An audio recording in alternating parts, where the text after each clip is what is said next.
नमस्कार दोस्तों, हमारा नाम डॉक्टर विक्रांत सिंह तोमर है। United Consciousness Project Self Incorporation USA Bharat Tapan Chaure Foundation की तरफ से आप सभी का हार्दिक स्वागत है। दोस्तों, हम लोग योग सूत्रम सीरीज का अध्ययन कर रहे हैं और आज उस सीरीज का अगला सेशन है। अभी तक हमने पढ़ा सूत्र 1 और 2 में परिचय, योग क्या है, चित्त की वृत्तियों के निरोध को योग कहते हैं। सूत्र 3 में लक्ष्य क्या है जीवन का, उस योग का व्यक्ति अपने स्वभाव में स्थिर हो जाए। सूत्र 4 से 11 के बीच में उस लक्ष्य की प्राप्ति के अवरोध के रूप में कौन कौन सी वृत्तियां होती हैं उसके बारे में उल्लेख है। सूत्र 12 से 15 उस लक्ष्य की प्राप्ति के साधन के रूप में अभ्यास और वैराग्य का उल्लेख है। सूत्र 17 और 18 उस लक्ष्य की प्राप्ति के 2 चरण हैं जो बताए गए। पहला संप्रज्ञात समाधि और दूसरा असंप्रज्ञात समाधि। सूत्र 19 और 20 लक्ष्य की प्राप्ति अधूरी रह जाने की स्थिति में क्या होता है। भव प्रत्यय और उपाय प्रत्यय के बारे में चर्चा की गई। सूत्र 21 और 22 उस लक्ष्य को, खुद को पहचानने का जो लक्ष्य है, उसकी प्राप्ति का मार्ग को तेज करने के लिए, संवेग प्राप्त करने के लिए क्या किया जाए उसके बारे में उल्लेख है 21 और 22। इसी कड़ी में उसका जो अगला सूत्र है उसमें सूत्र 23 से 29 ईश्वर प्राणिधान के बारे में उल्लेख आया है कि कैसे ईश्वर को ध्यान में लाकर, ईश्वर को संपूर्ण समर्पण कर लक्ष्य को शीघ्र प्राप्त किया जा सकता है। सूत्र 30 और 31 लक्ष्य प्राप्ति के मार्ग के 9 विक्षेप डिविएशंस और 5 उप विक्षेप सब डिविएशंस के बारे में उल्लेख है। और इसी कड़ी में सूत्र 32 से 40 के बीच में मन को इन विक्षेपों या उप विक्षेपों को दूर कर केंद्रित और स्थिर करने के उपायों के बारे में चर्चा की जा रही है। उसी कड़ी में सूत्र 32 ने एक तत्व पर फोकस करने की बात की। सूत्र 33 में सोचने का तरीका बदलने की बात की, मैत्री, मुदिता, उपेक्षा और करुणा की बात की। सूत्र 34 ने प्राणवायु को बार बार बाहर निकालने और रोकने के अभ्यास की बात की। सूत्र 35 ने मन को भीतरी विषयों की ओर, भीतर की ओर मोड़ने की बात की। सूत्र 36 ने एक प्रकाश, आंतरिक प्रकाश पर फोकस करने की बात की। आज उसके आगे बात शुरू होगी सूत्र 37 से, चित्त को स्थिर करने की क्या टेक्निक्स हैं, क्या तरीके हैं जिससे मन को हम शांत कर सकते हैं। आज हम उसका आगे अध्ययन करेंगे। सूत्र 37 वीत राग विषयम वा चित्तम, अथवा राग द्वेष रहित महात्माओं के शुभ चरित्र का ध्यान करने से भी मन स्थिर हो जाता है। बाकी कार्य तो करें ही, पर एक ये टेक्निक भी यूज किया जा सकता है। If yogis meditate on subjects like a person who has transcendental desires like a saint or a Guru, yogis चित्त बिकम स्टडी। कैसे होता है ये, इस पे थोड़ी सी चर्चा करें। जो फॉर्मूला 1 रेस होती है उसके जो कोच होते हैं, फॉर्मूला 1 जहां गाड़ियां बहुत तेज चलती हैं, कारें, उसके कोच बार बार अपने ड्राइवर्स को ये बात याद दिलाते हैं कि गाड़ी चलाते समय आपका ध्यान केवल वो जो बीच की रेखा है, सड़क के बीचों बीच जो रेखा है, उस पे होना चाहिए। ऑब्स्टिकल्स को आपको देखना ही नहीं है। You just focus on that central line, उसको देख के आप गाड़ी चलाते रहिए। क्यों? क्योंकि वो कहते हैं you hit what you see। जो भी आप देखते हो आप जाके वही बन जाते हो finally. You hit what you see। आप जीवन में लगातार परेशानियां देखेंगे, आपका जीवन का पूरा डिस्पोजिशन और नैरेटिव ये हो जाएगा, जीवन दुख मात्र है। आप क्या देखते हैं अपने आसपास की परिस्थितियों में और जीवन में, वो निर्धारित करेगा आपकी लाइफ का नैरेटिव क्या होगा। You become what you focus on. जिस पे भी आप फोकस करेंगे लगातार। इसीलिए अथर्ववेद में कहा जाता है विवाद और विवाह बराबर वालों में होता है। आप जिससे विवाह करेंगे या विवाद करेंगे, धीरे धीरे उसके चरित्र और उसकी सोच का असर आप पर भी पड़ने लगेगा। इसीलिए बी वेरी मच माइंडफुल। तो ये सूत्र ये बताता है कि let's focus on something which is righteous, which is grand, saintly, उस पे फोकस करके मेडिटेट करें। कैसे करना है वो तरीका हम अभी आपको बताएंगे। इससे चित्त शांत होता है। देखिए, दो चीजें बहुत इंपॉर्टेंट होती है, मैसेज एंड मास्टर। इन दोनों में अंतर कुछ नहीं है। मास्टर मैसेज पर्सोनिफाइड है और मैसेज मास्टर इम्पर्सोनिफाइड है। गुरु गोविंद सिंह जी ने कहा, अब से शब्द ही गुरु होगा, अब मैसेज ही मास्टर होगा। सो मैसेज जहां वैल्यूज की बात करते हैं, मास्टर उन वर्च्यूज को जी के दिखाते हैं। मैसेज है उपनिषद, मैसेज है वेद, पर उन वेदों को जीवन में कैसे लाया जाए, तो एक मास्टर को उतरना पड़ता है, जिसको आप राम या कृष्ण कहेंगे। वो उस मैसेज को जी के दिखाता है।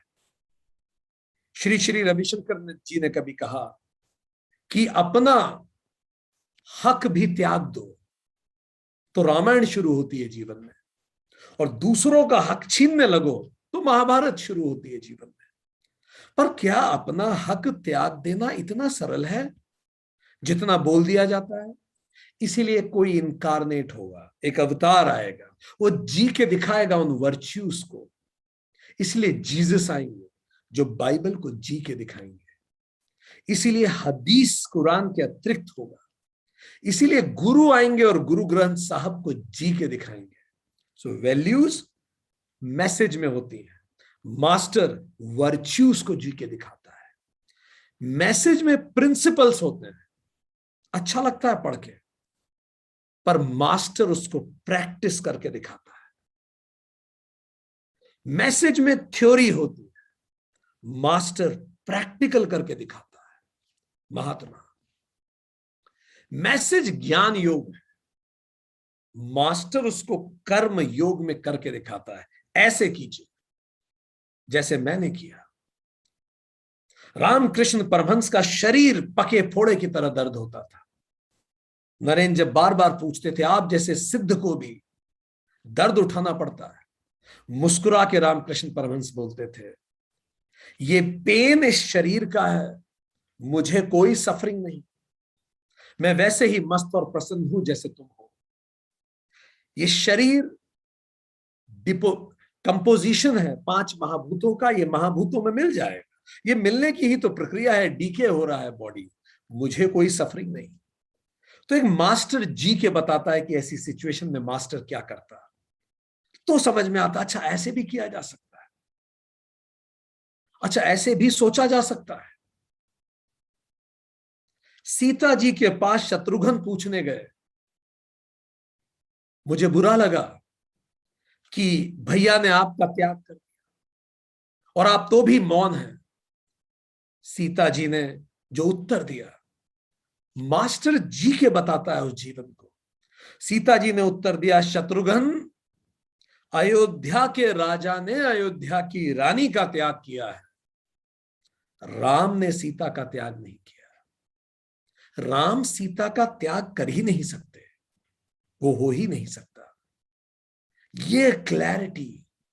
सीता जी ने कहा कि मैं वनवास में इन कष्टों में जीती हूं, तो मेरा कष्ट तो कलयुग तक लोगों को याद रहेगा कि चलिए मैं कुशाओं पे सोती हूं, पर प्रभु राम महल में मखमली बिस्तरों पे भी जब लेटते हैं तो कैसे उनको वो बिस्तर भी तीर कमान की भांति चुभते हैं, ये कोई नहीं समझ पाएगा।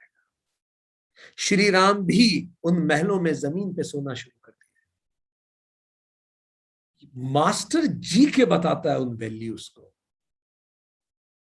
भरत ने उन वैल्यूज को जी के बताया जो एक एक्टिव एडमिनिस्ट्रेटर की वैल्यूज होनी चाहिए, कि कुर्सी पे पाटदुका रख दें जैसे कुर्सी पे हो संविधान, और शासक केवल प्रतिनिधि के रूप में काम करे। शासक कुर्सी के लिए है ही नहीं, कुर्सी के लिए तो संविधान होता है, और शासक केवल एक सन्यासी के रूप में अपने जीवन को जिए। कितना महान आदर्श उन्होंने प्रस्तुत किया कि जब राम जमीन पे सोते थे तो भरत का मन होता था कि अगर प्रभु जमीन पे सो रहे हैं तो मैं तो और जमीन के नीचे सोना चाहिए। तो भरत ने उस कुटिया में भी थोड़ा गड्ढा खुदवाया और जमीन से थोड़ा नीचे उन्होंने सोना चालू किया कि यदि मेरे प्रभु नीचे सो रहे हैं तो मैं तो मखमल के सोने का अधिकारी नहीं। और प्रभु कौन है? इस देश की जनता। जब एक ऑर्गेनाइजेशन अपने कस्टमर को प्रभु माने, एक देश अपने सिटीजन्स को प्रभु माने, तब राम राज्य आता है। अमेजन इतनी बड़ी कंपनी कैसे बनी? हर मीटिंग में, हर बोर्ड मीटिंग में खाली कुर्सी हो रखते हैं और वो खाली कुर्सी पे इमेजिन करते हैं कि कस्टमर बैठा हुआ है और हर बार सोचते हैं हमारी ये मीटिंग उसको कैसे बेनिफिट देती है। जैसे महात्मा गांधी कहते थे, वो अंतिम व्यक्ति, आज जो आप योजनाएं बना रहे हैं वो अंतिम व्यक्ति का जीवन कैसे सुधार रही है, उस पे सोच के काम कीजिए। मास्टर जी के बताता है। महात्मा गांधी ने जब उन्हें इस देश की दरिद्रता का और गहराई से महसूस होना चालू हुआ, उन्होंने देखा कि एक घर में कस्तूरबा गांधी गई और उन घर की महिलाओं को बोला, आप बाहर आइए, मुझे आपसे बात करना है। तो एक घर की एक महिला बाहर आई, उन्होंने बात की, फिर वो अंदर चली गई। थोड़ी देर बाद दूसरी महिला बाहर आई, फिर वो अंदर चली गई। थोड़ी देर बाद तीसरी महिला बाहर आई। कस्तूरबा गांधी ने कहा कि आप ये एक एक करके क्यों आ रही हैं बाहर? उस महिला ने कहा कि समस्या ये है, हमारे पास एक ही साड़ी है जिसको तन पे ढक के हम आ सकते हैं। एक आती है, आपसे बात करती है, फिर जाके वो साड़ी वो दूसरी को देती है, वो पहन के आती है, फिर आपसे बात करती है। जब गांधी जी ने इस मार्मिक कथा को सुना, उनके अंदर गहरा हृदय परिवर्तन आया और उन्होंने निर्धारित किया कि वो अपने तन पर उतने न्यूनतम वस्त्र पहनेंगे जितने वस्त्र जीवन के लिए अनिवार्य हो। आज भी जो विवेकानंद की परंपरा को जीते हैं, वो कुछ भी नया खरीदने से पहले पूछते हैं क्या ये अनिवार्य है, और दूसरा, क्या यही चीज कम कीमत में हो सकती है? जितनी आवश्यकताएं कम होती है, मन उतना शांत होता है। तो मास्टर जी के बताता है, कर्म योग करता है। मैसेज एब्स्ट्रैक्ट होते हैं, कई बार समझ में भी नहीं आते कि ये कैसी थ्योरेटिकल बात है। मास्टर उसको विजिबल लेके आता है। Message is difficult to relate, पर मास्टर जब करके बताता है, आप देखते हैं उसको स्टोरी के फॉर्म में, it is easy to relate. Harvard में एक प्रोफेसर हुई, एमी कडी। एमी कैडी ने हार्वर्ड यूनिवर्सिटी में खूबसूरत रिसर्च करी। रिसर्च ये की कि उन्होंने ये देखा कि क्या यदि हम अपने शरीर का बॉडी पोस्चर सकारात्मक बनाते हैं तो क्या उसका कोई असर मन पे पड़ता है। तो उन्होंने कई लोगों को एक पावर पोजिंग में बिठाया, बिल्कुल जैसे पावरफुल पोजिंग में ऐसे बैठ के, ठीक। So when you sit in a power posing, और उन्होंने उस पर रिसर्च की, दे कॉल इट पावर पोजिंग। तो रिसर्च में यह पाया गया कि यदि आपका बॉडी जेस्चर स्ट्रेट है, पोस्चर स्ट्रेट है, आप अच्छे से बैठे हैं, ऐसे डल मी झुके हुए नहीं है, अगर आपका बॉडी पोस्चर अच्छा है, ठीक, तो आपका रिस्क टेकिंग एबिलिटी बढ़ जाती है, आपका टेस्टोस्टेरोन बढ़ने लगता है और आपका कॉर्टिसोल जो स्ट्रेस हार्मोन है वो कम होने लगता है। केवल शरीर बॉडी में कोई चेंजेस होते हैं तो वो चेंजेस माइंड में भी रिफ्लेक्ट होते हैं। घरों में ध्यान दीजिए, कहीं बच्चे ऐसे डल तो नहीं बैठे, झुके हुए से, लेटे हुए घंटों, इससे धीरे धीरे उनका मानस पे असर पड़ने लगता है। Physical fitness is must and straight posture is good, important. So उन्होंने रिसर्च में यह पता लगाया, our bodies changes our mind, our mind changes our behavior, and certainly our behavior changes the outcome. जीवन बदल जाता है जब व्यवहार बदलता है। आपने देखा होगा स्पोर्ट्समैन को, क्या उनका बॉडी पोस्चर होता है जब वो जीतते हैं, वो बॉडी पोस्चर। आपने पॉलिटिशियंस को देखा होगा, किस तरह के बॉडी पोस्चर में वो मंच पे खड़े होते हैं, सीना चौड़ा करके एक स्ट्रांग बॉडी पोस्चर देते हैं। बहुत बड़े देशों के प्रधानमंत्री, राष्ट्रपति ये एश्योर करते हैं कि हम फिट रहें ताकि जनता को लगे कि हाँ, हम देश संभालने की स्थिति में हैं। तो उन्होंने कहा हार्वर्ड रिसर्च में कि ठीक है, अभी आपका मन उतना शांत नहीं है, मन बहुत फ्लक्चुएट करता है, ऐसा कीजिए, शरीर को स्टिल करना शुरू कीजिए, जितना स्टिल शरीर को कर सके। तो क्या करें मन को शांत करने के लिए? पहला काम ये कीजिए, बिल्कुल पत्थर की तरह बैठिए, ऐसे मानिए कि आप पत्थर हैं, ठीक, हिले ही मत, बिल्कुल, बहुत ताकत नहीं लगानी है, बस बैठे रहे सीधे और कुछ ना करें, जो विचार आ रहे हैं आने दीजिए, बस शरीर को मत हिलाइए। चलिए करके देखते हैं, ठीक। बच्चे नहीं करते वो आइस एंड वाटर, तो चलिए अब हम आपको आइस कर रहे हैं, ठीक है। जैसे हम बोलेंगे आइस, बिल्कुल स्टिल, बिल्कुल शरीर नहीं हिलेगा, ठीक है। करके देखते हैं। 3, 2, 1, फ्रीज, आइस।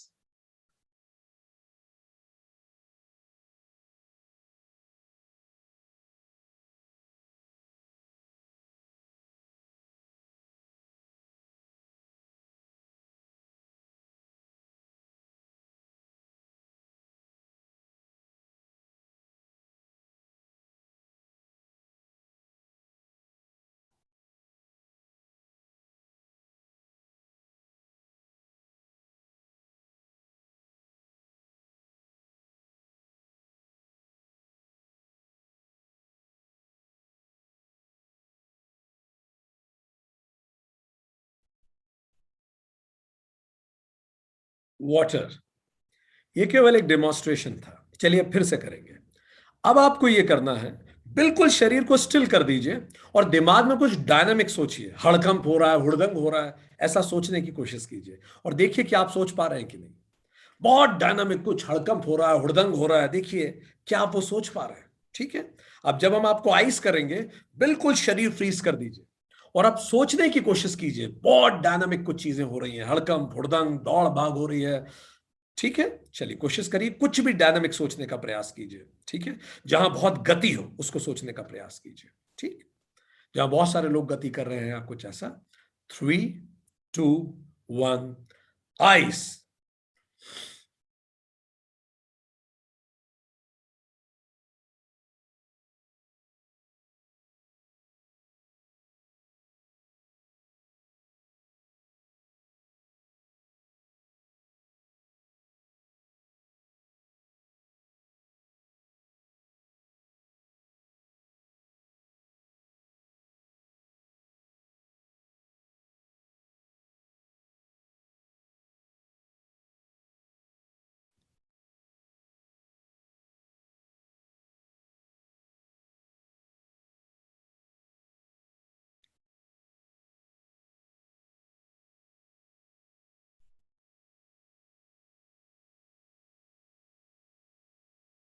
वाटर।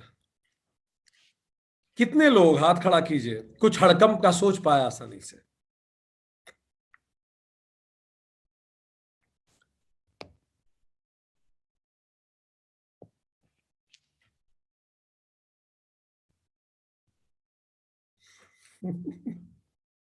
रिसर्च ये बताती है कि मेजॉरिटी लोग नहीं सोच पाते और यहां भी यही हुआ, ठीक। मेजॉरिटी लोग नहीं सोच पाए। आप इसको और प्रयास करेंगे और फोकस करेंगे तो आप देखेंगे जैसे जैसे शरीर स्थिर होने लगता है, मन भी स्थिर होने लगता है, ठीक। And they call it in Harvard, fake it till you make it. You keep on faking that attitude, मतलब दैट स्ट्रेट पोस्चर, धीरे धीरे आपके अंदर हार्मोनल चेंजेस होंगे and you will make it fine. Even इस तरह की मिररिंग, कॉपिंग कर करके दूसरों के बॉडी लैंग्वेज, जेस्चर्स, बात करने का तरीका, ऐसे ही तो हम सीख रहे हैं। याद कीजिए जब हम सब छोटे थे, बच्चे ऐसे ही तो सीखते हैं, पेरेंट्स को कॉपी करके। तो ये सूत्र यही बता रहा है, कॉपी कीजिए। किनको? महात्माओं के शुभ चरित्र पर ध्यान कीजिए। तो चलिए उदाहरण लेते हैं, कैसे करना है वो हम आपको बताते हैं। हम आपको कुछ महात्माओं के शुभ चरित्र बताएंगे और उसके बाद आपको ये स्टेप्स फॉलो करनी है। कैसे स्टेप है? Step number 1, think of a virtue of that mahatma. उस महात्मा का एक वर्च्यू लीजिए। हम आपको बता रहे हैं कैसे इस पे मेडिटेशन करना है, ठीक है। जो भी महात्मा है, वो महात्मा कौन हो सकते हैं? महात्मा कोई अवतार हो सकता है, ईश्वर हो सकता है, ठीक, आपके गुरु हो सकते हैं, कोई महापुरुष हो सकता है, शहीद हो सकता है, कोई स्पोर्ट्समैन हो सकता है, कोई प्लेयर हो सकता है, कुछ भी जो आपको लगता है लार्जर देन लाइफ है, सही दिशा पे है, ठीक। सो जो भी आपको पसंद है उसके एक वर्च्यू के बारे में सोचिए, उस महात्मा के जिसे आप अपने जीवन में उतारना चाहते हैं, उसका कोई भी एक गुण, उसके बारे में सोचिए, ठीक है। पहले तो महात्मा फिक्स कीजिए, कौन किस किस व्यक्ति के बारे में आप सोचेंगे, ठीक। कृष्ण, राम, जीसस, अल्लाह, वाहे गुरु, ठीक है, गुरु नानक, जिसके बारे में आपको सोचना है, वन वर्च्यू। फिर स्टेप 1 तो ये हो गया, उसके एक वर्च्यू के बारे में सोचिए, उसके एक गुण के बारे में। स्टेप 2, अब एक इंसिडेंट के बारे में सोचिए उस महात्मा के जीवन में। उस महात्मा के जीवन में कौन सी एक ऐसी घटना घटी जिसमें उसने वो गुण दिखाया, करके दिखाया। ये स्टेप 2, ठीक है। अभी हम आपको बताएंगे। फिर स्टेप 3 क्या है? अब imagine if you have the mind of that mahatma. सोचिए, बस अब आपको fake it till you make it. बैठ के सोचिए कि आपके दिमाग में एग्जैक्टली उस महात्मा का दिमाग आ गया है, ठीक। अब अगर आप वैसे सोचते तो how positively you will behave in the general course of life.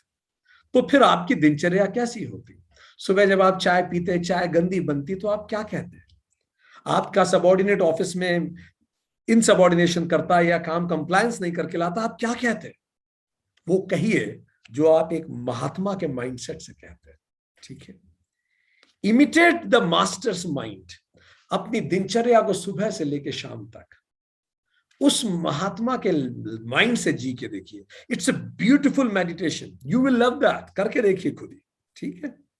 And step 4, अब imagine your own mind free from desires, ठीक। हाउ, अगर आप अब स्टेप 4 में ये इमेजिन कीजिए कि आपका दिमाग ही अब वैसा हो गया है। अभी महात्मा का दिमाग आया था आपके अंदर, स्टेप 4 अब आप ऐसे ही हो गए, इमेजिन दैट, ठीक है। Now how it would be like if you were temporarily. अच्छा, आपका दिमाग, आपके दिमाग में ये बात आएगी, पर मैं तो ऐसा नहीं हुआ हूं। तो आप दिमाग को ये कहिए, 10 मिनट के लिए तो कल्पना कर सकते हैं ना कि मैं जीसस की तरह सोच रहा हूं, मैं राम की तरह सोच रहा हूं।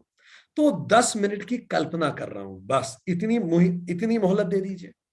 सो अपने दिमाग से 10 मिनट की मोहलत लीजिए कि मुझे 10 मिनट राम की तरह सोचना है, मुझे 10 मिनट कृष्ण की तरह सोचना है, गुरु नानक की तरह सोचना है। सो 10 मिनट अब मेरा दिमाग ही वैसा हो गया है। So what it would be like if you are temporary free from all desires, wants, wishes, attractions, expectations। अगर आप सच में वैसे होते तो जीवन कैसा चलता? पूरी दिनचर्या सोचिए, सुबह से लेकर रात तक। It's a beautiful exercise. It teaches our mind to be still. Fine. Pretend that your mind is in tranquil state. अभी केवल दिखाइए, fake it till you make it, says Harvard। And योग सूत्रम भी यही कह रहा है, उनके जीवन चरित्र को मिमिक कीजिए। फाइन। सो वो कैसे जिएगा, ठीक है। This is one step, one method. दूसरी मेथड ये है, अब आप खुद कोई एक सिचुएशन उठाइए अपने जीवन की। ये दूसरी मेथड हम आपको बता रहे हैं, जिसमें आप बहुत गुस्सा हुए थे। अब उस सिचुएशन को पहले सोचिए, फिर वो जो महात्मा माइंडसेट है वो लगाइए अपने अंदर, और देखिए अगर आप महात्मा माइंडसेट में होते हैं तो उस सिचुएशन को कैसे डील करते हैं जिसमें आप एकदम से गुस्सा हो गए थे। Think about it. It is such a beautiful method. योग विद्या जर्मनी के सुखदेव जी की एक बात हमें बड़ी पसंद आई। वो कहते हैं उसके बाद आप ये करिए, अथ योगानुशासन में ना, अथ मीन्स नाउ, और उसके बाद जब आप आंख खोले तो आप खुद को कहिए अथ योगा। चलिए अब मैं वैसे जीने का प्रयास करता हूं। इसको बार बार रिपीट कीजिए, बार बार रिपीट कीजिए। एक सिचुएशन लीजिए जिसमें आपने अच्छे से बिहेव नहीं किया, महात्मा माइंडसेट लीजिए, दोनों को क्लब कीजिए, देखिए आप कैसे बिहेव करते हैं। Keep on repeating this method, आपके अंदर चेंजेस आने लगेंगे। यही कारण था पहले जमानों में घरों में महात्माओं के चित्र लगाए जाते थे। आज भी जरूरी है। विवेकानंद का चित्र लगाइए घर में, आदि शंकराचार्य का घर चित्र लगाइए, सिखों के 10 गुरुओं का चित्र लगाइए, जीसस का चित्र लगाइए। फिर इन महात्माओं के विचारों पर घर पे बातचीत हुआ करती थी, इन महात्माओं के गीत गाए जाते थे, इन महात्माओं की पुस्तकें पढ़ी जाती थी, और फिर इमेजिन किया जाता था कि, और इसीलिए आप याद कीजिए, फिर बच्चे इसको रोल प्ले करते थे, मैं राम बनूंगा तुम रावण। तो बच्चा उस खेल के दौरान राम की तरह सोचता था, और जब वो राम की तरह सोचता था उसको समझ में आता था, अच्छा राम ऐसा सोचते हैं। ये बहुत पावरफुल टेक्निक थी हमारे बुजुर्गों की दोस्तों, और इसको हमें खोने नहीं देना है। श्री राम ने जब खरदूषण जो उनकी हत्या करने आए उनकी अंत्येष्टि करने चले गए श्री राम, लक्ष्मण ने बोला भैया आप क्या कर रहे हैं, अंत्येष्टि तो पुत्र पिता की करता है, हम इनकी अंत्येष्टि नहीं कर सकते। पहला, हम इनके पुत्र नहीं है, और दूसरा, ये हमें मारने आए थे, ये बुरे लोग हैं। अब देखिए, थिंक लाइक रामा, ये बात सच है, किसी ने मेरे साथ बुरा किया मैं भी उसके साथ बुरा करूंगा, it is thinking like me. But let's think like Rama. Ram ने क्या उत्तर दिया? राम ने कहा, लक्ष्मण, इस जंगल में जहां चारों तरफ पाशविकता फैली है, राक्षस है,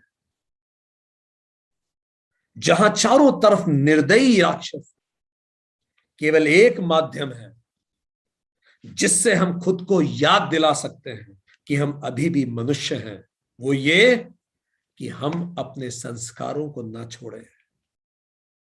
उन्होंने जो किया वो उनके संस्कार थे, चलो अब हम वो करते हैं जो हमारे संस्कार हैं, और यही माध्यम होगा कि हम खुद को याद दिलाएंगे कि हम अभी भी मनुष्य हैं। उस व्यक्ति ने मनुष्यता त्यागी आपके प्रति व्यवहार करके, उसने बुरा व्यवहार किया, आप शब्द बोले, आप न त्यागे, आप विनम्र बने रहिए, आप प्रेम से रिस्पॉन्ड कीजिए। यह है राम का तरीका डील करने का। बच्चे जब इस रोल प्ले को करते थे उनके अंदर एक ऑल्टर्ड स्टेट, ईगो स्टेट आता था, सोचने का एक अलग तरीका आता था। इसीलिए उस जमानों में रामायण हुआ करती थी, लोग देखते थे राम के चरित्र को, यही तो सब कुछ होता था।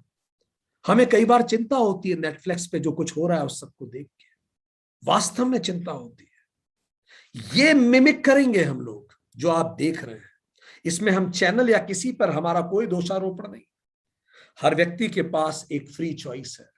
बी वेरी माइंडफुल, आप क्या देख रहे हैं, आप उसे मिमिक करेंगे, आप करके देखिए। अभी कुछ दिनों पहले हमने एक नेटफ्लिक्स पे एक सीरीज देखी, हमने देखा हमारे विचारों पे उसका असर पड़ने लगा। अगर आप बहुत शांत हैं और आप एक खतरनाक सीरीज देखते हैं जो बड़ी एग्रेसिव है, तो आप वो हलचल अपने अंदर देख पाएंगे। पर आप ऑलरेडी अशांत हैं और आप एक एग्रेसिव सीरीज देखेंगे तो आपको कोई हलचल महसूस नहीं होगी, क्योंकि वैसे ही बहुत हलचल है। बट आई कुड सी हमारे डाइट पे, हमारे सोने पे, हमारे सोच पे असर पड़ने लगा। I stopped watching it in between. ये बहुत गहरा असर डालते हैं। इसीलिए पहले जमाने में राती जगह हुआ करती थी, रात भर रात में कृष्ण की सारा उनका पूरा जीवन फिल्माया जाता था। कोई नाटक कंपनी आती थी, वो करते थे, बच्चे देखते थे कृष्ण को, इससे धीरे धीरे वो सीखते थे। भागवत कथा होती थी। ये बहुत इंपॉर्टेंट है। देखिए, बच्चे टीचर्स को इमिटेट करते हैं, क्रिकेटर्स को, चैंपियंस को इमिटेट करते हैं, तो फिर इन स्मगलर्स को और ये गंदी गंदी कहानियां जो आ रही हैं क्राइम की, ये इसको इमिटेट क्यों नहीं करेंगे? कोई कारण नहीं है इसको। इवन वो वीडियो गेम जो किसी को मार के पॉइंट्स कमाने वाले होते हैं, कहीं ना कहीं मन में वो भाव देते हैं कि किसी को मारा जा सकता है। थिंक। तो बहुत गहरी बात कही महर्षि पतंजलि ने। राग द्वेष रहित महात्माओं के शुभ चरित्र को ध्यान कर मन स्थिर होने लगता है। फिर आप समझते हो, अच्छा ऐसे ऐसे जिए। भगवान कृष्ण के चरित्र में कालिया मर्दन की कहानी के बारे में सोचिए, कैसे वो कालिया के फन पे चढ़ के नाचे थे। और जब आप ये सोच लें, तब जीवन में एक ऐसा इंसिडेंस याद कीजिए कि कालिया कौन है? मेरा डर, कालिया डर ही तो था उस पूरे गांव का, पर श्री कृष्ण डर के सर पे नाचे। वो क्या कहते हैं, डर के आगे जीत है। तो इस तरह का मेडिटेशन कीजिए। क्या, think about fear of your life and now think like Krishna. Imagine yourself that you are fearless. तो आप क्या बोलते हैं, कैसे बिहेव करते हैं, उसको पूरा इमेजिनेशन कीजिए। आपको अपने बॉस से बहुत डर लगता है, बॉस की गलत बात का भी आप विरोध नहीं कर पाते, start doing this meditation. Close your eyes and speak to your boss what you should have spoken for right. धीरे धीरे देखेंगे आपका मन शांत होगा। वो जो आप अपने अंदर भरा के बैठे हुए हैं कि मैं कुछ बोल नहीं पा रहा, वो निकलेगा, आपका चित्त शांत होगा। Think like this. Krishna Kaliya Mardan, बहुत सारा, like for example Hanuman Chalisa, उसकी एक कोई भी एक चौपाई उठाइए। सूक्ष्म रूप धरी सियहि दिखावा, विकट रूप धरी लंक जलावा, भीम रूप धरी असुर सहारे, रामचंद्र के काज सवारे। अब थिंक अबाउट इट। सूक्ष्म रूप धरी सियहि दिखावा, जहां प्रेम का रिश्ता है वहां मैं छोटा सा रूप धर लेता हूं, विनम्र हो जाता हूं। अब अपने जीवन को स्कैन कीजिए जैसे हनुमान जी ने किया। चलिए अब हनुमान जी की तरह सोच के देखते हैं, कौन से ऐसे लोग हैं जो मेरे इनर सर्कल में है, क्या मैं पूरा विनम्र हूं उनके साथ? कहीं ऐसा तो नहीं करता कि उन्हें मैं विकट रूप दिखा रहा हूं? ध्यान दीजिए, सूक्ष्म रूप धरी सियहि दिखावा, सीता जी को सूक्ष्म रूप दिखा रहे हैं, प्रेम का रूप दिखा रहे हैं। हमें याद आता है, हम नाम नहीं लेंगे, पर भारतीय फौज के एक बहुत बड़े अधिकारी मंदिर दर्शन के लिए किसी शहर पहुंचे, हम भी थे साथ में। हम देखते थे कि उनकी जो एक बेटी थी, वो बेटी पापा को कहती थी, पापा आप यहां बैठिए, तो पापा वहां बैठ जाते थे। पापा चलिए अब हाथ धो धो के पूजा करने जाइए, पापा हाथ धो के पूजा करने चले जाते थे। जबकि उन अधिकारी का बड़ा बड़ा नाम था उनके विभाग में, बहुत मजबूत अधिकारी माने जाते थे। हम ये देख के चकित थे कि कैसे वो सूक्ष्म रूप दिखा रहे हैं अपनी बिटिया के सामने। सूक्ष्म रूप धरी सियहि दिखावा, घर में एरोगेंस नहीं। The person whom you love the most deserves your best behavior, not the worst behavior. याद रखिए, विकट रूप धरि लंक जलावा, और जब लंका जलाने की बात आए तो फिर विकट रूप दिखाइए। जब समय आए तो वो भी कीजिए, विसिल ब्लोअर बनिए। भीम रूप धरि असुर सहारे, और अगर गलत लोगों से डील करना है तब आपका रूप भीम हो। पर ये सब करते समय क्या ध्यान रखें, रामचंद्र के काज सवारे। आई एम नो डूअर, मैं तो डूअर हूं ही नहीं। I am just an instrument in the hands of the Lord. मैं तो बस अपने कर्तव्य कर्म कर रहा हूं। ठीक, आप जी के देखिए ना ऐसे, कि कहां कहां मैं हनुमान जी जैसे बिहेव कर रहा हूं या नहीं कर रहा हूं। आपको इतना मजा आएगा इस मेडिटेशन में, यू विल लव दैट। बहुत सारा ये महर्षि पतंजलि कह रहे हैं कि जरा देखिए, हर तरफ किसी भी चीज में। शिव जी से पार्वती जी ने पूछा कि ये राम और रावण का युद्ध चल रहा है, इसमें कौन जीतेगा? चलिए शिव जी की तरह सोचिए और बताइए कौन जीतेगा। Write down in chat box, I am waiting for you. Think like Shiva, सोच के देखिए, लेट्स थिंक लाइक शिवा। क्या उत्तर दिया होगा शिव जी ने? I am waiting for your answers in chat box. ये युद्ध चल रहा है राम और रावण का, कौन जीतेगा पार्वती जी ने पूछा, तो क्या उत्तर दिया होगा शिव जी ने? Think like Shiva. Just write down quick anything that comes to you.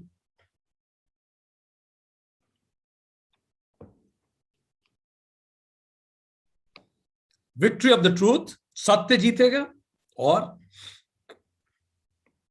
Righteousness जीतेगी, जो सही होगा वो जीतेगा। ठीक, बहुत अच्छा। अब देखिए श्री भगवान शिव ने क्या उत्तर दिया, खूबसूरत उत्तर, बहुत जबरदस्त, सीखने लायक उत्तर था। जब पूछा कौन जीतेगा, तो उन्होंने कहा दोनों जीतेंगे। तो पार्वती ने कहा दोनों कैसे जीतेंगे, एक ही जीतेगा? तो शिव जी ने जो कहा वो बड़े पते की बात थी। शिव जी ने कहा राम जीतेंगे क्योंकि रावण को हार जाएगा ऐसे, तो राम जीतेंगे, ये सच बात है। फिर रावण कैसे जीतेगा? क्योंकि रावण के ज्ञान चक्षु खोलेंगे, वो अपने अहंकार को जीत जाएगा, तो दोनों जीतेंगे इस युद्ध में। तो जरा मैं एक दूसरा पर्सपेक्टिव देखूं अपने जीवन रूपी युद्ध में, जिसको मैं कह रहा हूं गलत हो रहा है, मैं एक दूसरा पर्सपेक्टिव भी तो देखूं, क्या शायद सभी जीत रहे हैं? इस तरह से देखने की कोशिश करो कि क्या कोई विन विन सिचुएशन है, दोनों जीत रहे हैं, या फिर मेरा एक लिमिटेड पर्सपेक्टिव है। थिंक सो एक घटना उठाई, इसीलिए घरों में रामचरितमानस पढ़ी जाती थी। एक घटना उठाई, उसको इमिटेट कीजिए। Think like Rama, think like Krishna, think like Sita. Sita बैठी हुई हैं अशोक वाटिका में, या उस वाटिका में बैठी हैं। पहले रावण के प्रति फोकस कर रही थी कि रावण के अत्याचार कितने हैं, तो शोक था। फिर राम के आगमन का इंतजार करने लगी तो अशोक हो गया। तो वही वाटिका शोक वाटिका होगी या अशोक, वो डिपेंड करता है हम फोकस किस पे कर रहे हैं। जरा सोचिए। अब इसको लेट्स थिंक लाइक सीता। मेरे जीवन में मैं जिन जिन चीजों को लेके परेशान होता हूं या होती हूं, इसका मतलब मैं रावण को देख रहा हूं। चलो अब मैं राम की तरफ देखता हूं। Let me think like Sita. What is beautiful things in my life, think about it. आप देखेंगे आपका मन शांत होने लगेगा। This is what he said. आप इसको इमिटेट कीजिए, ठीक? और घरों में इस तरह के चित्र लगाइए। बच्चे देखेंगे तो ये संस्कार उनमें गहराई से उतरेंगे। जो क्रिश्चियन है वो जीसस को फॉलो कर सकते हैं। कुछ भी, it is very much important कि आप भगवान बुद्ध के जीवन को, चरित्र को अपने आप में अपनाएं। यही उन नाटक मंडलियों का मूल रूप होता था। सूत्र 37, हमने इसमें आपको कई तरह के मेडिटेशन बताए, इसको आप करके देखिए so that you can execute it in your life. Fine, चलिए आगे बढ़ेंगे। नेक्स्ट वर्स 38, सूत्र 38। इसके अलावा और क्या टेक्निक है? स्वप्न निद्रा ज्ञानावलंबनम वा। इसके अतिरिक्त एक और टेक्निक है, ये तो आप कर ही लीजिए। इसके अतिरिक्त एक और है, अथवा स्वप्न और निद्रा के ज्ञान का अवलंबन करके भी चित्त शांत होता है। एक तरीका यह भी है मन को बिल्कुल शांत रखने का। By focusing on the nature of knowledge obtained during dream and deep sleep, mind become stabilised. ठीक, क्या मतलब है इस बात का? स्वप्न और निद्रा के ज्ञान का अवलंबन करके चित्त शांत होता है। हम 8 घंटे जनरली सोते हैं। ये जो हमारी स्लीप है मूल रूप से 2 भागों में बांटी जाती है मोटे तौर पे, deep sleep and random eye movement.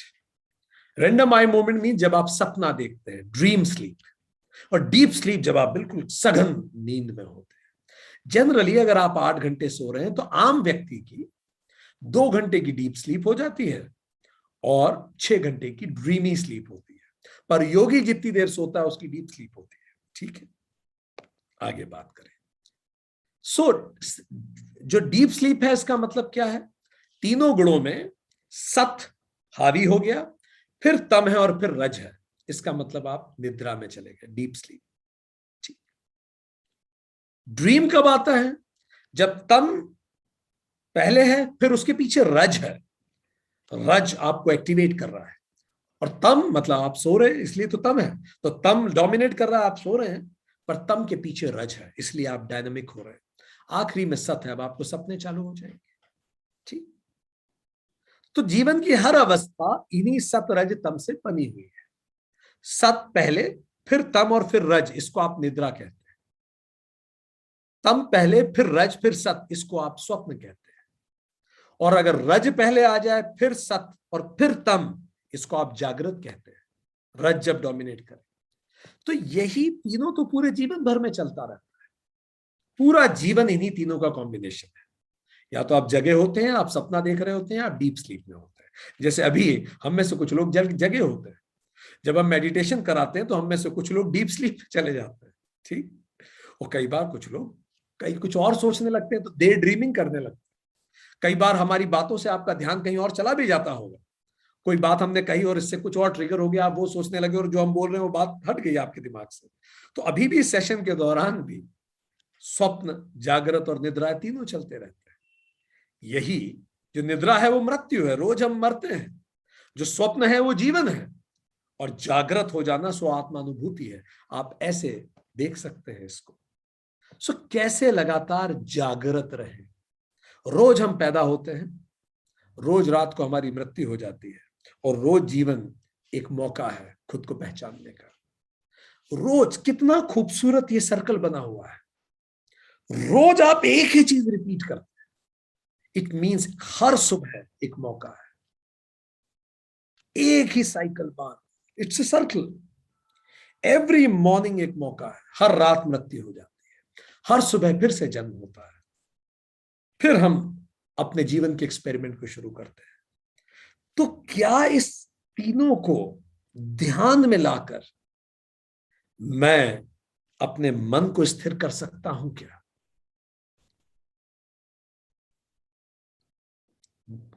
गुरु गोविंद सिंह कहा करते थे, मैं तो परम पुरुष का दासा देखन आया जगत तमाशा। जब उनके दोनों बच्चे चुनवा दिए गए तब भी वो ये बात ध्यान रखे कि इट्स जस्ट अ ड्रामा। इसीलिए उनका चित्त शांत रहा। देखिए, इसीलिए मास्टर जरूरी है। वो जी के बताते हैं, वो जी के बताते हैं कैसे great people behaves. They behave and they show us. ऐसे बिहेव किया जाता है।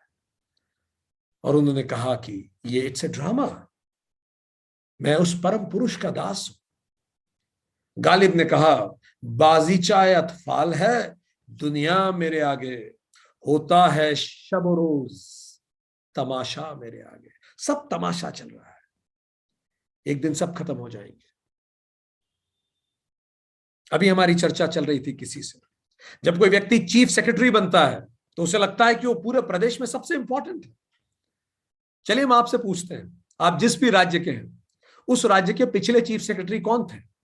पिछले चीफ सेक्रेटरी कितने लोगों को नाम याद है? हाथ खड़ा करें, I am waiting for you. कितने लोगों को आपके राज्य के चीफ सेक्रेटरी का नाम पता है? पिछले chief secretary, last chief secretary. अब जाके पूछिए उस चीफ सेक्रेटरी से, उसको लगेगा वो सबसे महत्वपूर्ण है उस राज्य में, उससे महत्वपूर्ण कोई नहीं है। किसी को कोई फर्क नहीं पड़ता। आप आएंगे और चले जाएंगे, इस ड्रामा से किसी को कोई फर्क नहीं पड़ता। कितने आए और कितने चले गए, हर व्यक्ति ने अपने समय खुद को बहुत महत्वपूर्ण माना, और इसीलिए उसके अंदर बहुत व्यथाएं आई, बहुत हलचल आई। पर जो इसको ध्यान रखा उसका मन हमेशा शांत रहा।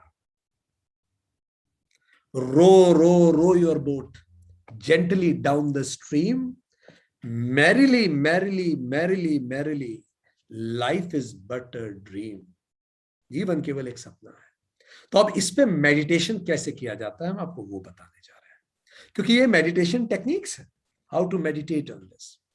आज ऐसे कीजिए, सोते समय जिस समय नींद आती है, बिल्कुल जिस समय नींद आती है, उस स्थिति पर निरंतर सजगता से ध्यान कीजिए। आप आंखें बंद कीजिए, पर आप तो अभी जगे हुए हैं।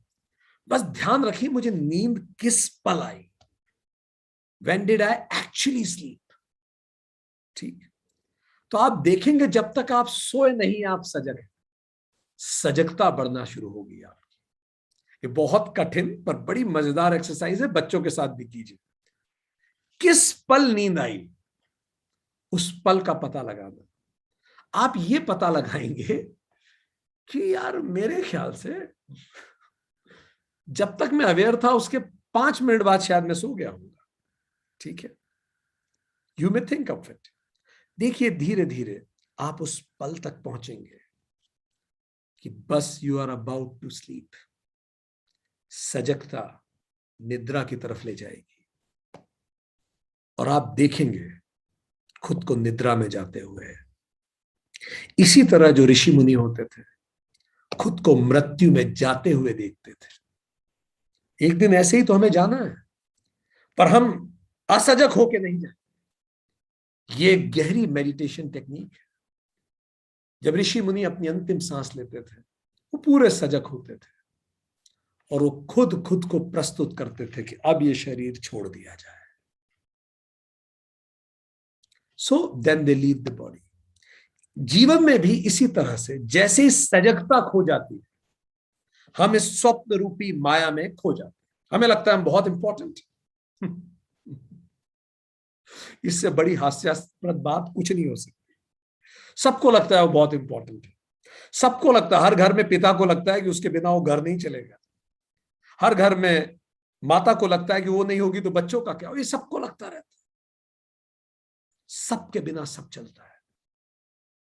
ये बात याद रखना आपके मन को शांत रखेगा।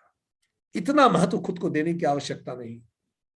और हम इस स्वप्न रूपी माया में खो जाते हैं और हमें भूल जाते हैं कि सब सपना है, एक दिन हमें जाना ही है। सो पहला मेडिटेशन का तरीका हमने आपको बताया, सजगता बढ़ाइए। ये इंटरेस्टिंग एक्सरसाइज है, मजेदार है, क्योंकि जिस पल आप सो गए सजगता खत्म है। पर जब तक आप नहीं सोए तब तक तो सजग रहिए। That's interesting. और कई बार क्या होगा, जब पूरा तीनों बच्चे एक साथ कर रहे हैं, चारों बच्चे एक साथ कर रहे हैं, तो वो बच्चा तो सो गया सजग रहते रहते, दूसरा बताएगा अच्छा इतने बजे सो गया था। ठीक, इट इज इंटरेस्टिंग एक्सरसाइज। पहले घरों में बच्चे किया करते थे। दूसरी एक्सरसाइज आप ये कर सकते हैं, जो मॉल्स में आप देखें, आर्टिफिशियल सिमुलेशंस जो हैं उसमें जाइए। वहां सजगता बनाए रखने की जबरदस्त एक्सरसाइज है, हमारी फेवरेट एक्सरसाइज है। वो जो आंखों पे कैमरा लगा देते हैं और आपको बोलते हैं, आपको दिखता है कि आप एक बिल्कुल पतली सी बिल्डिंग से, उस बिल्डिंग के बाहर एक रॉड निकली हुई है और वो 100 मंजिल ऊपर बिल्डिंग है और आप उस रॉड पे चल रहे हैं बिल्कुल बैलेंस बना के। जबकि उस लगाने से पहले उस कैमरे को, उस चश्मे को, आपको दिख रहा होता है कि पतली सी इन्होंने एक पट्टी बना रखी है, कहीं कोई बिल्डिंग नहीं है। पर जैसे ही आप उसे देखने लगते हैं, आप घबराने लगते हैं। इसको करिए और खुद को बार बार याद दिलाइए, ये केवल एक सिमुलेशन है। This world is a simulation game, nothing to be taken seriously. इस समय का रंग अगली बार का राजा हो सकता है, पिछली बार का राजा इस समय आपके घर में जूते पॉलिश कर रहा हो सकता है। It's a divine cycle, it's a big cycle. सब अपनी अपनी चीजों को सीखने के लिए यहां आ रहे हैं। सो इस एक्टिविटी को ज्यादा से ज्यादा जब भी जाए करके देखिए, बिल्कुल अलर्ट, खुद को याद दिलाते रहिए। जब आप खुद को लगातार याद दिलाएंगे, ये सजगता हमने करा है, हम अनुभव से आपको बता रहे हैं, फिर धीरे धीरे आपके पैर थरथराने बंद हो जाएंगे। You will walk straight. आपको जो दिख रहा है आपको पता है सब ड्रामा है। ठीक, फिर वो चश्मे को हटा के भी आपको ड्रामा दिख पाएगा। रियलिटी वो है। सो जो आर्टिफिशियल रियलिटी क्रिएट की जाती है, ये बड़ी सीखने की चीज है। करके देखिए, ठीक है। आपको बिल्कुल घबराहट नहीं होनी चाहिए। That is also one of the technique, जागृत और स्वप्न के अंतर को समझने में। ये सपना है, ये जागृत है। ठीक। तीसरी टेक्निक, स्वप्न में मिले हुए संदेशों पर ध्यान कीजिए। कई ऐसी चीजें आती हैं सपने में जो बड़ी ग्रेट डीप लर्निंग बताती है। सपना ब्लूप्रिंट है जीवन का, वो यूं ही नहीं है। सपने झूठ नहीं बोलते। इसलिए पुराने जमाने में राजा लोग अपने सपनों के एनालिसिस के लिए लोग रखा करते थे। तो प्रयास ये करें कि अगर सपने में कोई महत्वपूर्ण मैसेज मिला है, उस पर मेडिटेट कीजिए। इससे भी चित्त शांत होता है। फाइन। चौथी टेक्निक, विज्ञान भिक्षु कहते हैं, इस जीवन प्रपंच को एक लंबा सपना मानिए। टाइम तो रिलेटिव है, टाइम इज जस्ट रिलेटिव। एक सपना जल्दी से खत्म हो जाता है 2 घंटे में, यह सपना 80 साल में खत्म हो जाएगा। ठीक। और इस सपने में क्या है और क्या सोचना है आपको, तो उसके लिए आदि शंकराचार्य का भज गोविंदम पढ़िए, याद कीजिए, घर में सुबह सुबह लगाइए। भज गोविंदम मूढ़ मते, अमेजिंग, जबरदस्त है। हम इसकी कुछ पंक्तियां आपको बताते हैं, जो पंक्तियां लगातार कान में बजती रहें और उस पे हम मेडिटेट करें। कोई सी भी 2 पंक्तियां मेडिटेट करें। देखिए पहली श्लोक क्या है उसका, भज गोविंदम भज गोविंदम भज गोविंदम मूढ़मते। गोविंद को भज, और आगे वो क्या कहते हैं हम उसको हिंदी में आपको बता रहे हैं। हे मोह से ग्रसित बुद्धि वाले मित्र, गोविंद को भजो, गोविंद का नाम लो, गोविंद से प्रेम करो, क्योंकि मृत्यु के समय व्याकरण के नियम याद रखने से आपकी रक्षा नहीं होगी। आप स्टॉक मार्केट में बुल थे या बियर थे, आप भारतीय समाज में डीजी थे या कांस्टेबल थे, आप प्राइम मिनिस्टर थे या क्लर्क थे, आप स्त्री थे या पुरुष थे, आपने क्या कमाया, ये इनमें से कोई चीज आपको मृत्यु के समय नहीं याद रख, आपकी मदद नहीं करेगी। व्याकरण के नियम, आप कितना अच्छा बोल लेते थे, आप कितने अच्छे दिखते थे, ये सब कुछ काम नहीं आना। भज गोविंदम, गोविंद मीन्स नारायण, नारायण मीन्स नरं का आयण, मतलब जो लास्ट एंड फाइनल डेस्टिनेशन है उसको ध्यान रखें। ठीक। दूसरा, तीसरा वर्ष सुनिए इसका। स्त्री के शरीर पर मोहित होकर आसक्त मत हो, अपने मन में नियंत्रण स्मरण करो कि ये मांस वसा आदि के विकार के अतिरिक्त कुछ नहीं है। यहां केवल स्त्री शब्द महत्वपूर्ण नहीं है, यहां स्त्री पुरुष दोनों बातें हैं। ठीक। ये जो हमारा शरीर है, आदि शंकराचार्य कहते हैं ये केवल मांस और वसा का पोटला है, फाइन, इसके अतिरिक्त ये कुछ भी नहीं है। ये केवल मांस है और उसमें कुछ वसा है, बस इससे मिलके ये बना है। Some muscle, some bone, some fat, this is what you call is body. अब इस पे आप कितना ही महिमा मंडन कर ले, ये डीके हो जाएगी। और जब लोग एक उम्र को क्रॉस करते हैं, उनको अपने शरीर में वो डीके दिखता है, वो देख पाते हैं चेहरा वापस नहीं रहा बचा वैसा। इसके लिए एक मेडिटेशन करें। कैसे करें? जब आप 3 साल के बच्चे थे उसका एक फोटो सामने रखिए और अभी का फोटो सामने रखिए, उन दोनों फोटो को देखिए और अब मेडिटेशन कीजिए कि पहले मैं कितना सुंदर, क्यूट, चब्बी ऐसे दिखता था यार, अभी देखो मैं पहचान ही नहीं पा रहा हूं खुद को। और चाहे तो बीच में 2 और फोटो रख लीजिए, ग्रेजुअल।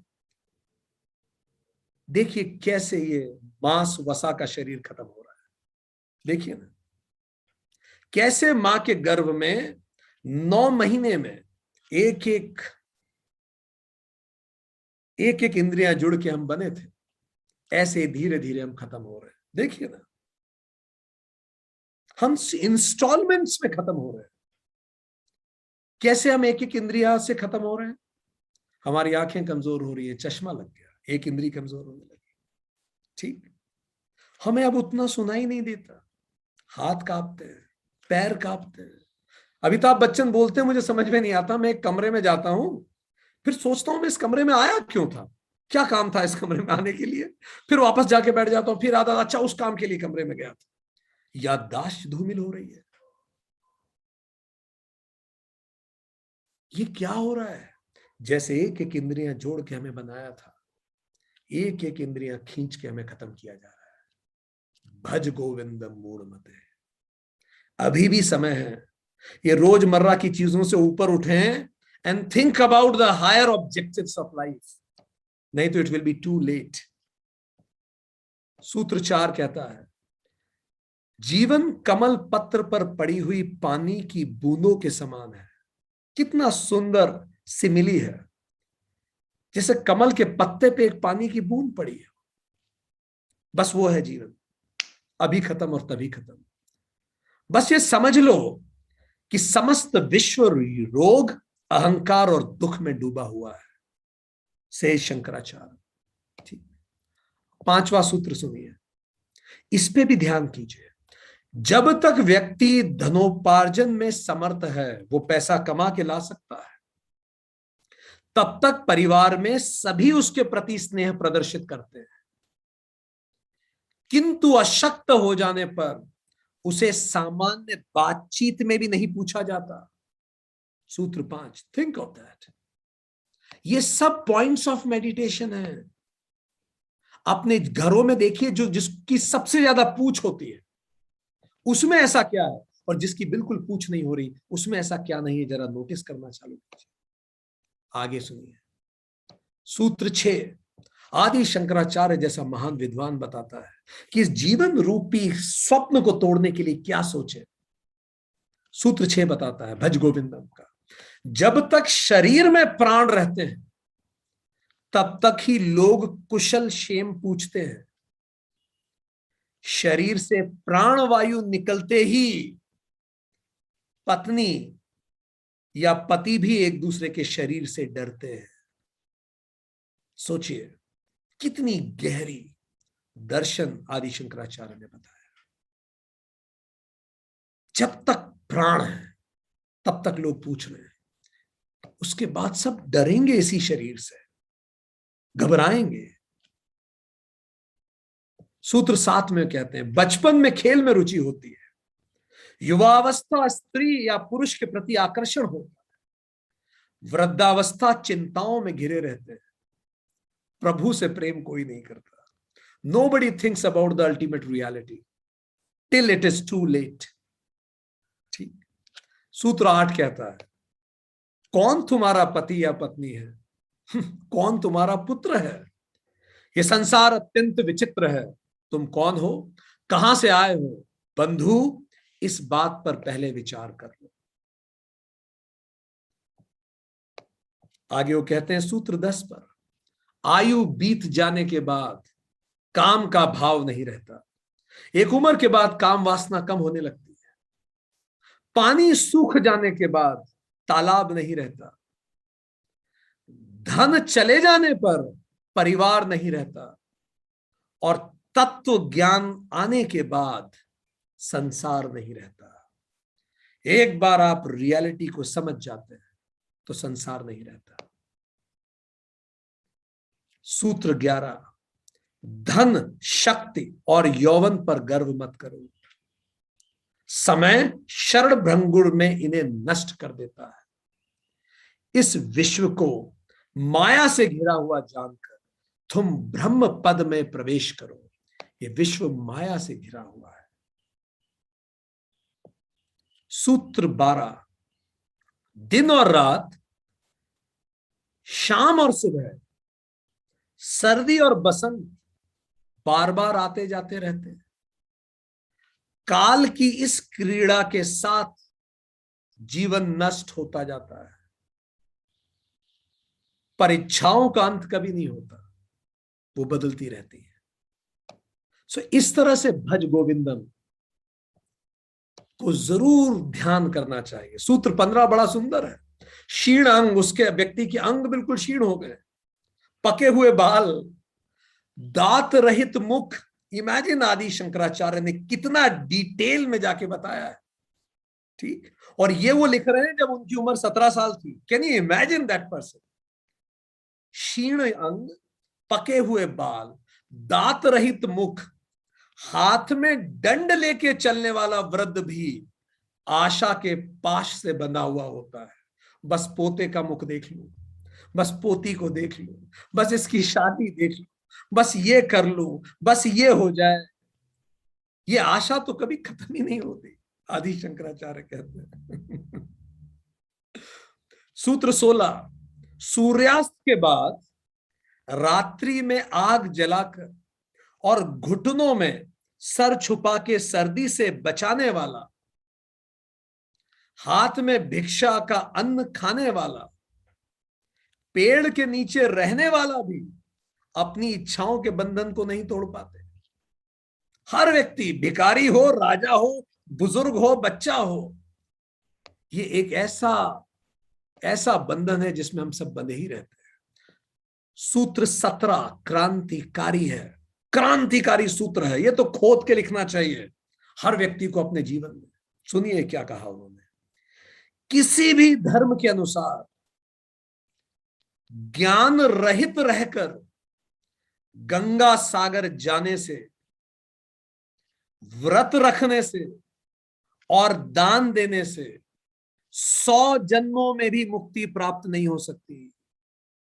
अगर आप ज्ञान रहित हैं तो आप सारे तीर्थ कर लीजिए, सारे व्रत रख लीजिए, महीने में 30 दिन व्रत रख लीजिए, खूब दान दीजिए, आप मुक्त नहीं हो सकते। इसीलिए इन इन वर्सेस पे मेडिटेशन किया जाना चाहिए। Think about it. फाइन। आखिरी एक इसमें हम जोड़ेंगे, सूत्र 19, कोई योग में लगा हो या भोग में। देखिए ये भी बड़ा क्रांतिकारी है कि कोई योग में लगा हो, बिल्कुल सन्यासी है, भगवा पहन के जंगल में बैठा है, या भोग में फरारी के नीचे तो पैर नहीं रखता, टाइम स्क्वायर में टॉप फ्लोर पे उसका ऑफिस है। कोई योग में लगा हो या भोग में, संग में आसक्त हो या निसंग हो, शादीशुदा हो, मैरिड हो, परिवार के साथ हो, या फिर सन्यासी हो। सुनिए आगे, जिसका मन ब्रह्म में लगा है वो ही आनंद करता है, आनंद करता है।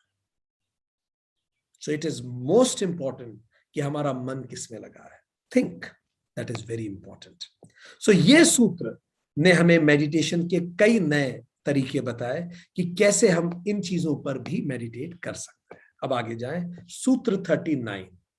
ठीक, यथा अभिमत ध्यानात् वा, अब एक और टेक्निक उन्होंने बताई, अथवा जो इनको अभिमत हो उसके ध्यान से भी मन स्थिर हो जाता है।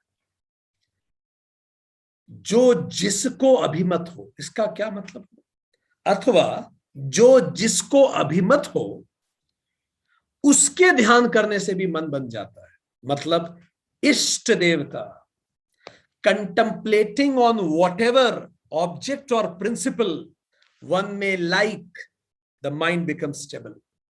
कुछ भी, एक इष्ट देव, एक सिंबल, म्यूजिक या कोई मंत्र हो सकता है। इष्ट देव होता क्या है? क्या है? What is the concept of इष्ट देवता? It means personal God, personal God, my personal God. Like for example, for me, my personal God is Hanuman ji. I connect with him. ठीक, पर्सनल गॉड ये बहुत कीमती होता है। क्यों चाहिए हमें पर्सनल गॉड? इतने सारे भगवान हैं, भगवान महाकाल हैं, दुर्गा जी हैं, व्हाई पर्सनल गॉड? लुक, फौज में अगर आप जाएं तो फौज में एक बड़ी सिस्टम होता है। बड़ी सिस्टम का मतलब अधिकारी हैं, सब लोग हैं, पर हर व्यक्ति का एक बड़ी बनाया जाता है ताकि वो व्यक्ति परेशान हो तो अपने बड़ी को बता सके। तो हमेशा पूछा जाता है, जब भी कोई व्यक्ति कुछ गड़बड़ करता है, बड़ी को बुला के पूछते हैं, भाई क्या हो रहा है, ऐसा क्यों कर रहा है? बड़ी मीन्स जिससे आप मन की बात कह सके, बड़ा कीमती होता है। ठीक, कॉर्पोरेट में इसको मेंटरिंग सिस्टम कहा जाता है। हर नए रिक्रूट को एक मेंटर दिया जाता है, भाई तुम्हें कष्ट हो तो इनसे पूछो, मेंटरिंग। स्कूल्स में एक मदर टीचर का कंसेप्ट होता है, मदर टीचर। हर 5 बच्चों पे एक मदर टीचर होती है, क्लास टीचर नहीं, मदर टीचर, कि भाई तुम्हें कोई प्रॉब्लम हो, ये तुम्हारी माँ जैसी है। लोकल गार्जियन जिसे कहते हैं। ठीक, तो हो सकता है भगवान महाकाल पूरी सृष्टि के पिता है, पर हमारे लोकल गार्जियन हमने हनुमान जी को बना लिया। आप अपने लोकल गार्जियन चूज कीजिए। Fine. So this is how we should choose a इष्ट देवता। क्यों? Why to choose a इष्ट देवता? To share, to connect, to cry in front of it। कभी कुछ दुख है तो आप उनके सामने रो सकते हैं, रोने से मन हल्का होगा, चित्त शांत होगा। कुछ चाहिए तो मांगिए उनसे। तो इट हैपन्स, हम हनुमान जी से बोलते हैं। अभी किसी एक व्यक्ति की तबीयत बहुत खराब हो गई थी, तो हमने हनुमान जी के सामने आंख जोड़ के, आंखों में आंसू भर के, अपने आप आए आंसू, बस हमने इतना ही कहा, please. So you can ask, आप आर्ग्यू कर सकते हैं, आप लड़ सकते हैं।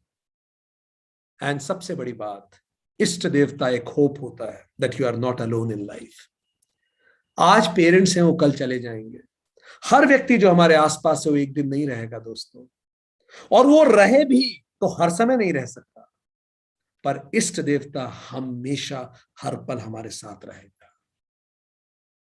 और जितना गहरा आपको ट्रस्ट होगा इष्ट देवता में, वो इतना पावरफुल होगा आपके लिए। How much you dedicate your self in that, वो इतना पावरफुल होगा। एक बच्चा बच्ची दोनों खेलते थे। इस बच्ची की मौसी अमेरिका से चॉकलेट्स लाई थी, इस बच्चे के पास कुछ अंटियां थी। इस बच्चे ने उस बच्ची को कहा, 6 साल के बच्चे, कि तुम्हारे पास इतनी सारी चॉकलेट्स हैं, मेरे पास अंटियां हैं, क्यों ना एक्सचेंज कर लें, दोनों के पास दोनों हो जाएंगे। बच्ची को आइडिया जम गया, उसने बोला हाँ अच्छा आइडिया है, करते हैं। इस बच्चे ने बिल्कुल टूटी टूटी, खराब खराब सी, क्रैक क्रैक सी, जितनी गंदी अंटियां थी उसके पास, उसमें से वो निकाल के उस बच्ची को दे दी। बच्ची ने भी अपने झोले में हाथ डाल के कुछ चॉकलेट उस बच्चे को दे दी। एक्सचेंज हो गया, दोनों के पास दोनों चीजें हो गई। रात को ये बच्चा ढंग से सो नहीं पा रहा था, तो रात को जब उससे पूछा गया तुम्हें नींद क्यों नहीं आ रही, तो उस बच्चे ने जो कहा वो चकित करने वाला था।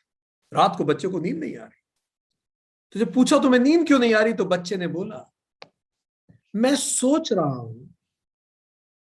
अच्छा, ये भी अजीब बात थी, 6 साल का बच्चा रात को 1:30 बजे सोच रहा है। कलयुग में यही देखना बाकी था शायद। बच्चे ने बोला मैं सोच रहा हूं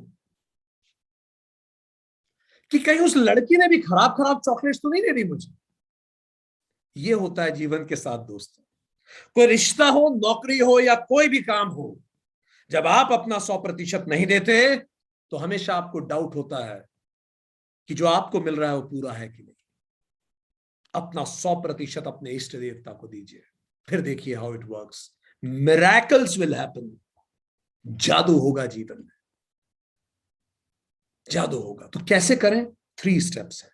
स्टेप नंबर 1, आइडेंटिफाई द इष्ट देवता। स्टेप नंबर 1, आइडेंटिफाई द इष्ट देवता। कैसे आइडेंटिफाई करते हैं इष्ट देवता, निर्धारण कैसे किया जाता है? सो क्या करें? एक तरीका है बच्चों को कहानियां सुनाएं सारे देवताओं की, ठीक है?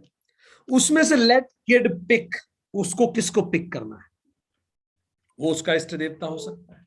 दूसरा, पहले क्या किया जाता था, बच्चों के सामने बहुत सारे पिक्चर्स रख देते थे सारे भगवानों के, उसमें से पिक्चर या मूर्तियां, उसमें से बच्चा जाके एक उठा लेता था। तो बच्चा स्वाभाविक रूप से भी इष्ट देवता को पिक कर लेता है। कई बार यह भी होता है कि हम इष्ट देवताओं से रिक्वेस्ट करते हैं कि आप हमें पिक कीजिए, हम नहीं पिक कर पा रहे। तो एक ड्रॉ रखिए, ध्यान कीजिए, और जिसका भी नाम ऊपर आ जाए उसको इष्ट धार लीजिए। ये भी हो सकता है, ठीक है? और जनरली तो अंदर से आवाज आ जाती है। टेक योर टाइम, जिसके पर इसके लिए अगर आप स्टोरीज बताएंगे तो बच्चों को थोड़ा ज्यादा जानकारी मिलेगी, because when you know about it तो आप कनेक्ट कर पाएंगे, ठीक है? ये हो गया पहला। अच्छा, इष्ट देवताओं के साथ आप एक्सपेरिमेंट कर सकते हैं, ठीक है?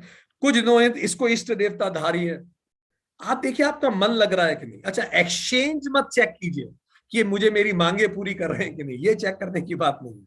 Can you connect, connect check कीजिए, ठीक है? मांगना तो फिर व्यापार हो जाएगा, वो नहीं, कनेक्ट चेक कीजिए, ठीक है?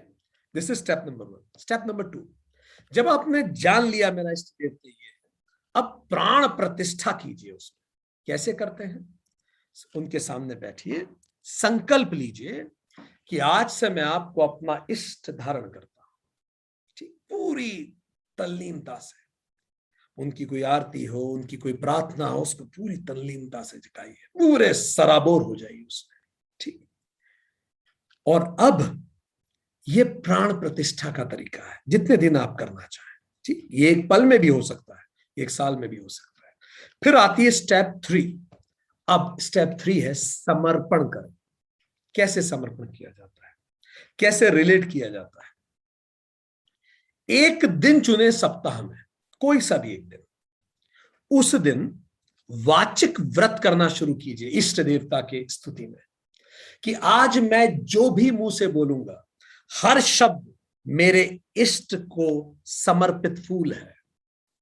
तो अब आप अपशब्द तो बोल ही नहीं सकते, आप इष्ट को वो समर्पित करेंगे क्या? ऐसे शब्द बोलिए जो इष्ट को समर्पित कर सके। इसको कहेंगे वाचिक तप करा आपने, ठीक। मानसिक तप करें कि आज मैं दिन भर केवल वही विचार लाऊंगा जो मैं इष्ट देवता को समर्पित कर सकूं। 24 घंटे एक भी वैसा विचार ना आने दें। जो टेक्निक हम करते हैं वो हम आपको बताएं। जैसे ही कोई विचार आया जो अप्रोप्रिएट नहीं है, इष्ट देवता को नहीं दे सकते, तो ऐसे हाथ लीजिए, ऐसे, ठीक। So it reminds you, come on, hold on. These are practices. Fine. मानसिक व्रत, शारीरिक व्रत कीजिए। इष्ट देवता की स्तुति में आज मैं इतनी देर कुछ नहीं खाऊंगा। इंटरमीडिएटिंग फास्टिंग जिसे कहते हैं, इंटरमीडिएट फास्टिंग। पर इंटरमीडिएट फास्टिंग आप छोटे उद्देश्य के लिए करेंगे तो जज्बा भी छोटा आएगा, बड़े उद्देश्य के लिए करेंगे तो जज्बा बड़ा आएगा। हमने व्यक्तिगत जीवन में देखा है, अगर हम मंगलवार को व्रत कर रहे हैं निर्जला, तो हमें 24 घंटे प्यास तक नहीं लगती। खाने की बात तो बहुत दूर है, प्यास नहीं लगती। पर यही आप हमसे वेडनेसडे करा लीजिए, हमारे बस का नहीं, ठीक है। क्योंकि मंगलवार को हमें लगता है हनुमान जी हमें देख रहे हैं, ठीक है। देखते तो सारे सप्ताह हैं, पर मंगलवार में इंस्पिरेशन आपकी बढ़ जाती है, ठीक है। तो इनमें से कोई एक व्रत चुने, नहीं तो तीनों एक साथ करें, आपकी इच्छा। दान करें इष्ट देवता के नाम पर, ठीक। ध्यान करें इष्ट देवता का, समय दें, सम्मान दें। कैसे समय देते हैं? वो उसे जीवन का हिस्सा बनाइए, उस पूजा को, प्रार्थना को। अगर आपका बहुत आपाधापी का जीवन है तो कार में ही बैठे बैठे मेडिटेशन कीजिए, मतलब अगर आप ड्राइव नहीं कर रहे हैं तो, ठीक। So it will become your higher self. धीरे धीरे हमारे अंदर एक हायर सेल्फ डेवलप होगा, वही इष्ट है, और उसको अपनी दिनचर्या में शुमार कीजिए। सो इस तरह से आप अपने इष्ट पे ध्यान लगा सकते हैं। सूत्र 39। तो चलिए हम बात करें आज हमने क्या सीखा। आज हमने सूत्र 37 में जाना कि राग द्वेष रहित महात्माओं के शुभ चरित्र को ध्यान करने से मन स्थिर होता है। मास्टर और मैसेज एक ही है, मास्टर उसको जी के बताता है। तो उन मास्टर्स के जीवन को जाने और उसको व्यवहार में लाएं। जैसे एमी कैरी ने हार्वर्ड रिसर्च में बताया, fake it till you make it, because your body changes your mind changes your behaviour changes your outcome. और कुछ भी आप मास्टर का जीवन ले सकते हैं, जैसे कृष्ण का कालिया मर्दन, जैसे हनुमान जी का हनुमान चालीसा, श्री सीता जी की अशोक वाटिका का प्रकरण, राम खरदूषण का प्रकरण, कोई सा भी प्रकरण लीजिए। घर में महात्माओं के चित्र लगाइए, उनके विचारों पे चर्चा कीजिए, उनके गीत गाइए, उनकी पुस्तकों को पढ़िए, रामायण की चीजों को देखें, रति जगह अटेंड करें, इन सब चीजों को प्रयास करें। स्टेप मेडिटेशन कैसे करना है इसमें? Step 1, think of a virtue जिसको आप अपने व्यवहार में अपनाना चाहते हैं। फिर महात्मा का एक इंसिडेंट देखिए, उस इंसिडेंट में महात्मा ने कैसे डील किया उसे।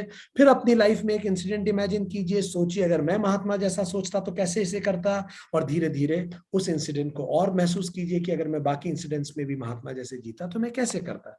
इसको करके देखिए, it's a very powerful activity. इसमें आप ईश्वर, अवतार, महात्मा, गुरु, महापुरुष और शहीद आप किसी को भी ले सकते हैं। This is 1। नेक्स्ट एक्टिविटी में हमने बात की, नेक्स्ट इज कि आप निद्रा और स्वप्न के अवलंबन पे भी बात कर सकते हैं। तो इसमें मेडिटेशन में क्या कर सकते हैं? सोते समय जिस पल नींद आती है उस पर ध्यान कीजिए, आर्टिफिशियल सिमुलेशन के गेम्स पे मेडिटेशन कीजिए, स्वप्न में मिले संदेशों पे मेडिटेशन कीजिए, और जैसा विज्ञान भिक्षु ने कहा कि आप जीवन प्रपंच को एक लंबा सपना जानिए और उस पर मेडिटेशन कीजिए। आदि शंकराचार्य के भज गोविंदम पे मेडिटेशन करने का प्रयास कीजिए। एक और तरीका क्या है? एक इष्ट देव धारण कीजिए, इष्ट देव को धारण कीजिए, और इष्ट देव को धारण करके सबसे पहले उन्हें आइडेंटिफाई कीजिए, उनका प्राण प्रतिष्ठा कीजिए, फिर उनको समर्पण कीजिए। आप देखेंगे अपने आप मन शांत हो जाता है। जब आप किसी से शेयर करते हैं, कोई होता है जिससे आप मन की बात कह लें, किसी के सामने रोल है, अपने आप मन शांत हो जाता है। तो चलिए इसी शांति के साथ आज के लिए इतना ही। Thank you very much. नमस्ते।